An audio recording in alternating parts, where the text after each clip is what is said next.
Hi hello welcome back to my channel. మన కుండీలో ఇలా వాము ఉందండి, చాలా ఎక్కువైపోయింది. వీటిని బజ్జీలు వేసుకుందామంటే శనగపిండి, మళ్ళీ గ్యాస్ స్టవ్లు ఇవన్నీ ఎందుకని ఈరోజు ఫస్ట్ టైం పచ్చడి చేద్దాం అనుకుంటున్నానండి. వామాకుతో ఎలా ఉంటుందో చేసి చూద్దాం. ఇంత వామాకు తెచ్చానండి. ఎంత కాళ్ళ బాగా పెరిగిపోయిందని పైకి ఇలా కాడలతో కట్ చేస్తాను. ఇప్పుడు వీటిని ఇలా ఆకులుగా తుంపుకొని శుభ్రంగా వాష్ చేసేసుకొని వీటిని చట్నీ చేసుకుందాం.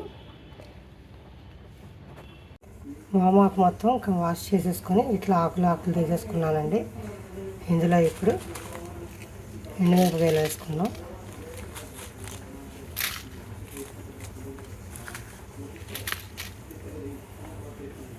ఒక 3 టమాటాలు ముక్కలుగా కట్ చేసుకున్నాను, ఇది కూడా ఇందులో వేసేసుకుందాం. ఇప్పుడు వీటిని చక్కగా పొయ్యి మీద పెట్టి మగ్గించుకుందామండి. స్టవ్ పైన పెట్టేశానండి. ఇప్పుడు దీంట్లో ఒక 2 స్పూన్స్ ఆయిల్ వేసి కొద్దిగా మూత పెట్టేసి ఇట్లా మగ్గించేసుకుందామండి. ఇది బాగా మగ్గిన తర్వాత చూపిస్తాను మళ్ళీ. ఇలా బాగా మగ్గిపోయిందండి ఈ వామాకు. టమాటాలు, ఎండుమిర్చి, వామాకు, ఇందులో కొద్దిగా చింతపండు వేసానండి, మీకు చూపించడం మర్చిపోయాను. ఇప్పుడు ఇందులో ఇలా ఉప్పు అంటే కల్లుప్పు వేసుకుందామండి.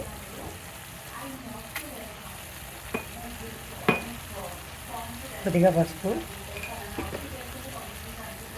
జీలకర్ర, కొద్దిగా వెల్లుల్లిపాయలు,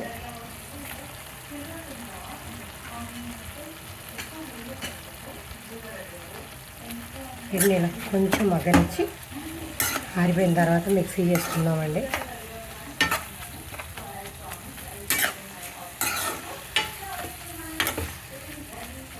ఇప్పుడు ఇది స్టవ్ ఆఫ్ చేసేసి పక్కన పెట్టేసుకుందాం. వేడి ఆరిపోయిన తర్వాత మిక్సీ వేస్తాను, మళ్ళీ చూపిస్తానండి. ఆరిపోయినాయండి ముక్కలు. ఇప్పుడు వీటిని మిక్సీ పట్టేసుకుందాం. మిక్సీ వేసిన తర్వాత పచ్చడి ఇలా ఉందండి. ఇప్పుడు దీంట్లో తిరుమాత పెట్టేసుకుందాం. ఈ చట్నీ నేను కూడా ఫస్ట్ టైం చేశానండి. ఎలా ఉందో టేస్ట్ చేసి చెప్తాను. తిరుమాత రెడీ చేసేసుకున్నానండి. తిరుమాత ఎలా పెట్టాలని ప్రతి వీడియోలోనూ చెప్పేదే కదండి, అందుకే మీకు చూపించలేదు. ఇప్పుడు దీన్ని ఈ చట్నీలో కలిపేసుకుందాం.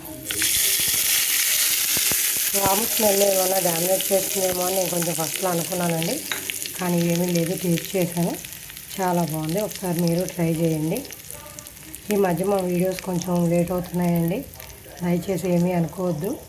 షార్ట్స్ పెడుతూనే ఉన్నాను, మధ్యలో వాచ్ చేస్తూ ఉండండి. మా ఇంట్లో 3వ తరం ఎంటర్ అవ్వబోతుందండి, సో కొంచెం బిజీగా ఉన్నాను. త్వరలో మీకు ఒక గుడ్ న్యూస్ చెప్తానన్నమాట. ఓకే అండి, ఈ వీడియో మీకు నచ్చినట్లయితే like, share, subscribe to my channel.